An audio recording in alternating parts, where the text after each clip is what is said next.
What's up, everybody? Today we're going to read Corduroy, Story and Pictures by Don Freeman. Corduroy is a bear who once lived in the toy department of a big store. Day after day, he waited with all the other animals and dolls for someone to come along and take him home. The store was always filled with shoppers buying all sorts of things, but no one ever seemed to want a small bear in green overalls. Then one morning, a little girl stopped and looked straight into Corduroy's bright eyes. "Oh, Mommy," she said, "look, there's the very bear I've always wanted." "Not today, dear," her mother sighed. "I've spent too much already. Besides, he doesn't look new. He's lost the button to one of his shoulder straps." Corduroy watched them sadly as they walked away. "I didn't know I'd lost a button," he said to himself. "Tonight I'll go and see if I can find it."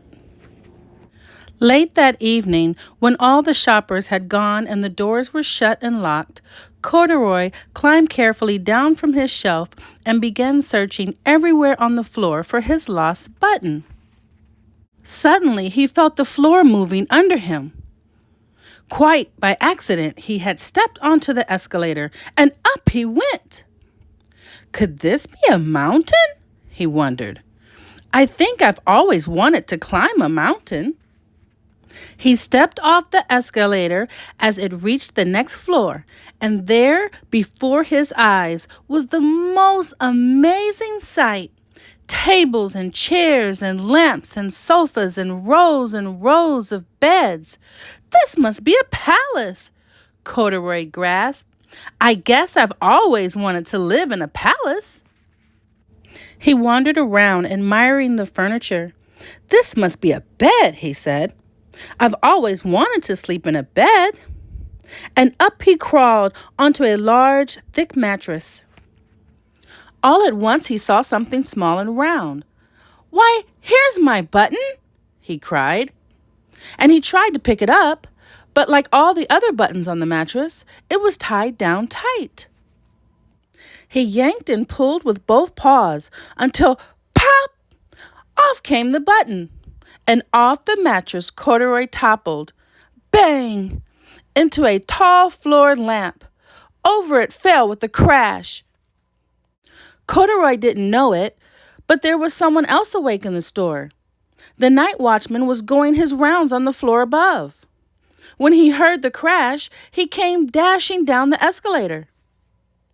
Now, who in the world did that? He exclaimed. Somebody must be hiding around here. He flashed his light under and over sofas and beds until he came to the biggest bed of all. And there he saw two fuzzy brown ears sticking up from under the cover. Hello? He said. How did you get upstairs? The watchman tucked Corduroy under his arm and carried him down the escalator and set him on the shelf in the toy department with the other animals and dolls. Corduroy was just waking up when the first customers came into the store in the morning. And there, looking at him with a wide, warm smile, was the same girl he'd seen only the day before. I'm Lisa, she said. And you're going to be my very own bear.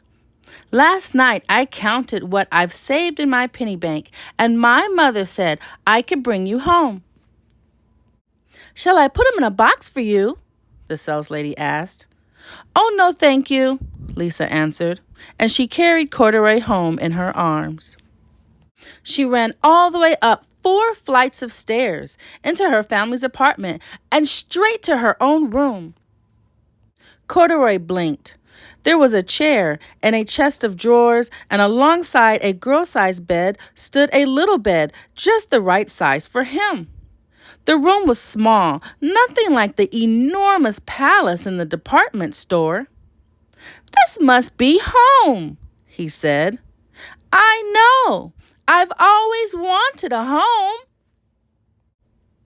Lisa sat down with Corduroy on her lap and began to sew a button on his overalls.